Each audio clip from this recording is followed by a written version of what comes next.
Banyak orang yang mengira kalau hidupnya sudah enak, itu mereka akan terbebas dari masalah. Nggak bakal gampang ke-trigger, nggak bakal stres, dan lain sebagainya. Menurut saya itu salah besar. Karena saya sudah melihat banyak sekali buktinya. Dan mungkin kalian juga sebagai penonton VT ini juga bisa memberi tanggapan gitu. Bahwa setiap lapisan masyarakat, setiap kondisi masyarakat itu punya masalahnya masing-masing. Jadi kalau kamu bilang, kamu sekarang nggak punya uang, masalah nggak? Masalah. Tapi nanti kalau kamu sudah punya uang, jadi ada masalah lagi nggak? Ada, masalahnya itu banyak lagi gitu. Banyak. Kalau kamu sekarang bilang, kamu nggak bahagia karena kamu jomblo, belum punya pacar, belum nikah. Kalau ketika kamu punya pacar, apakah kamu akan terbebas dari masalah? Enggak. Apakah kamu akan bahagia? Mungkin. Tapi kamu terbebas dari masalah atau enggak? Enggak. Pasti ada masalah baru lagi. Ketika kamu menikah, ada masalah baru lagi. Menambah masalah bahkan. Masalahnya kamu siap enggak gitu loh untuk menghadapi masalah-masalah baru tersebut. Jangan mengatasi masalah dengan masalah baru. Contoh seperti orang yang tinggal di pedesaan gitu ya, itu banyak sekali yang nikah muda. Dianggapnya sama orang tua mereka, ketika anak-anak bermasalah, itu dinikahkan saja supaya masalahnya selesai. Padahal menikah itu kan membuat masalah baru. Akhirnya apa dampaknya? Angka perceraian itu tinggi banget di pedesaan dan di mungkin kota-kota atau desa-desa kayak gitu yang kecil-kecil gitu. Jadi nanti orang merasanya itu masalahnya nggak selesai. Berarti kalau aku nikah masalahnya nggak selesai, mungkin harus punya anak nih satu. Tetap ada masalah, nggak selesai masalahnya, tetap nggak bahagia. Mungkin kalau punya 2 anak nih bahagia, enggak tetap. Punya 3 anak, enggak tetap. Kayak gitu loh. Jadi yang membuat kita bahagia atau tidak, itu bukan dari faktor eksternal saja seperti itu. Tapi dari kitanya sendiri. Mau kita kaya, mau kita nggak kaya, mau kita nikah, belum nikah, punya pacar, ataupun jomblo, tetap aja ada masalah. Dan bagaimana kita menyelesaikan masalah itulah yang penting. Bagaimana kita bisa mengatasi diri kita, barulah kita menerima tantangan baru, barulah kita mengasah diri kita supaya posisi kita jadi lebih tinggi lagi. Dengan misalkan tantangan barunya apa? Pekerjaan yang lebih berat, apakah pernikahan, apakah punya anak. Nah itu baru kamu akan siap menghadapi itu semua.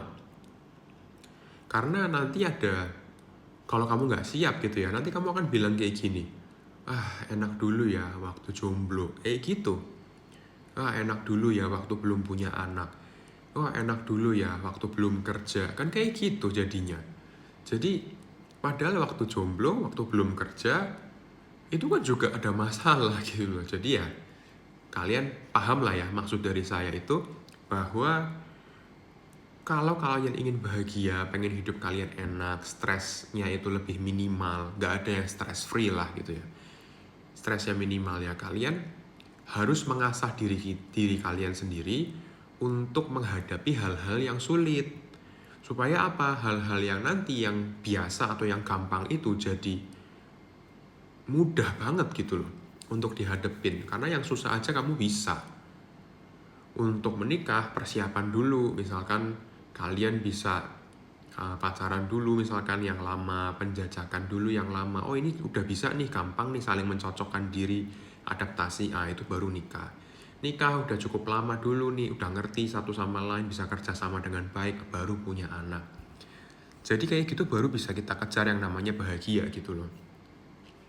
Kita punya kemampuan finansial, kita megang uang misalkan 10 juta, udah bisa ngatur. Sekarang aku pengen kejar 100 juta, oke aku mau kejar 100 juta udah bisa, sekarang kita kejar 1 miliar, kan kayak gitu. Jangan tiba-tiba, aku pengen mendadak punya uang 1 miliar, 10 miliar. Nggak bisa ngaturnya, pasti habis. Saya ngelihat banyak banget yang kayak gitu.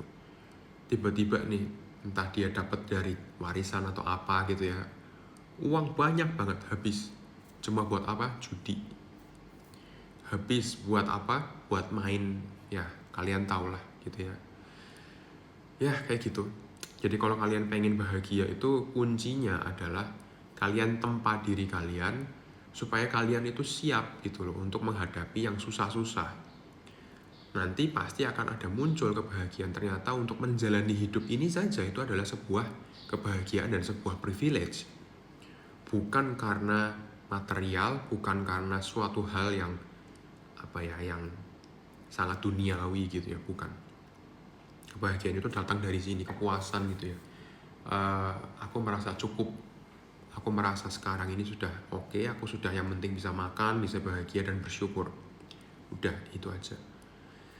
Ya, kurang lebih ngobrol ngalor ngidulnya ya segitulah ya untuk video hari ini.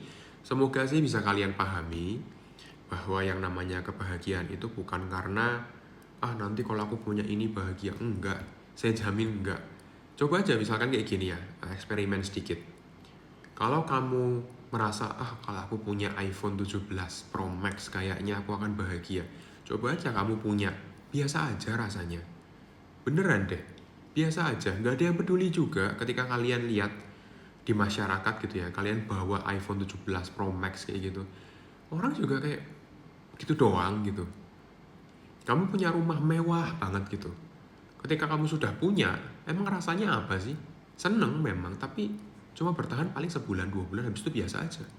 Orang-orang juga lewat ya udah rumah siapa sih ini, udah gitu doang. Udah nggak ada yang peduli, nggak ada yang bakal kayak sujud hormat sama kamu gitu, nggak ada ya. Jadi itu bukan tolak ukur kebahagiaan seharusnya. Meskipun kamu punya uang, itu akan bisa membuat dirimu bahagia dan membuat orang lain bahagia, tapi